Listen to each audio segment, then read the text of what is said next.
ایک بچہ آ گیا، یتیم بچہ.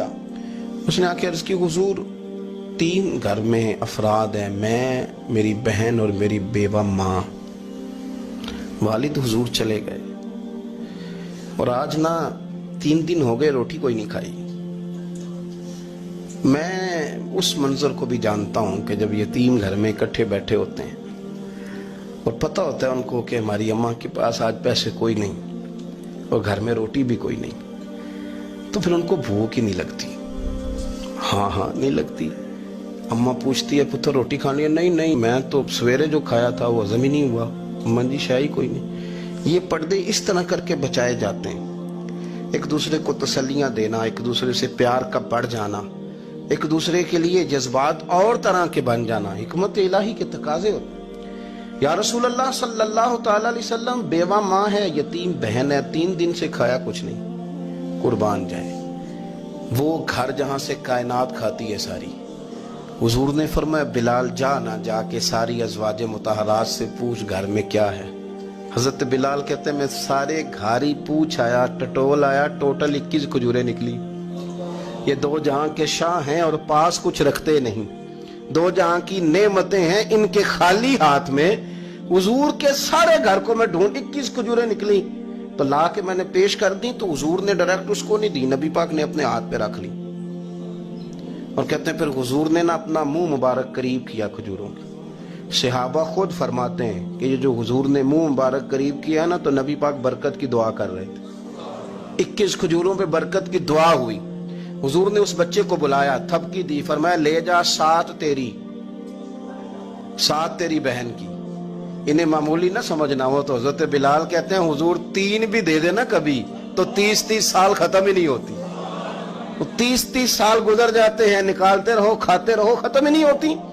حضرت سیدنا ابو ہریرہ رضی اللہ تعالیٰ عنہ فرماتے ہیں حضور نے فرمایا 7 تیری، 7 تیری بہن کی، 7 تیری والدہ کی، اور 7 حضور نے اور بھی تلقین فرمائی. فرمایا ایک سویرے کھایا کرنا، ایک شام کو کھایا کرنا. لے جا.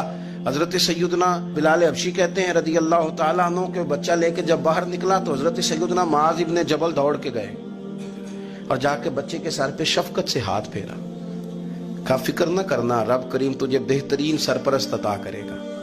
پتر پریشان نہ ہونا، اللہ تیری مدد کرے گا. صرف حوصلہ دیا، سر پہ دست شفقت پھیرا. بچہ چلا گیا تو حضور نے فرمایا معاذ ادھر آؤ نا ذرا. یا رسول اللہ حکم ہو. فرمایا کس چیز نے تمہیں اٹھایا بچے کے سر پہ ہاتھ رکھنے کے لیے؟ کس نے تمہیں کہا؟ کس چیز نے تمہیں اٹھایا جو تم بچے تک پہنچ گئے؟ عرض کی یا رسول اللہ وہ جو میرے دل میں اللہ نے یتیم کے لیے رحمت رکھی ہے نا اس نے مجھے اٹھایا تھا. اور میں نے جا کے اس کے سر پہ دست شفقت پھیرا تو حضور فرمانے لگے سن پھر، جو کسی یتیم کے سر پہ خالی ہاتھ بھی پھیر دے، جتنے بال اس کے ہاتھ کے نیچے آئیں گے نا رب اتنی خطائیں معاف کرے گا، اتنی نیکیاں دے گا، اتنے درجے اس کو بلند کر دے گا. خالی دست شفقت ہی پھیر دے. دینا دلانا تو بعد کی بات ہے، اس کا خیال رکھنا. تو یہ جو ہمارے مدارس ہیں نا ان میں اکثر بچے غریب ہوتے ہیں، لیکن کچھ بچے تگڑے گھروں کے بھی ہوتے ہیں، مالدار گھروں کے بھی ہوتے ہیں. اس میں اگر کوئی ایسا بچہ آ بھی جاتا ہے نا جو یتیم ہے، کمزور ہے، تو وہ اپنے آپ کو محسوس نہیں کرتا کمزور، کیونکہ وہ یہ نہیں سمجھتا کہ میں یتیم خانے میں آیا ہوں. اس کے ذہن میں مائنڈ سیٹ یہ ہوتا ہے کہ میں مدرسے میں آیا ہوں اور میں پڑھنے کے لیے آیا ہوں. اور چونکہ وہ کچھ وزادار بچے، مالدار بچوں کے ساتھ وقت گزارتا ہے، اسی دسترخوان پہ بیٹھ کے کھاتا ہے، اسی کلاس میں سب کے ساتھ بیٹھ کے پڑھتا ہے، تو اس کی عزت نفس مجروح ہونے کی بجائے طاقت پکڑتی. وہ برابری کی سطح پہ جب آتا ہے تو اسے محسوس ہوتا ہے کہ مجھے عزت دی جا رہی.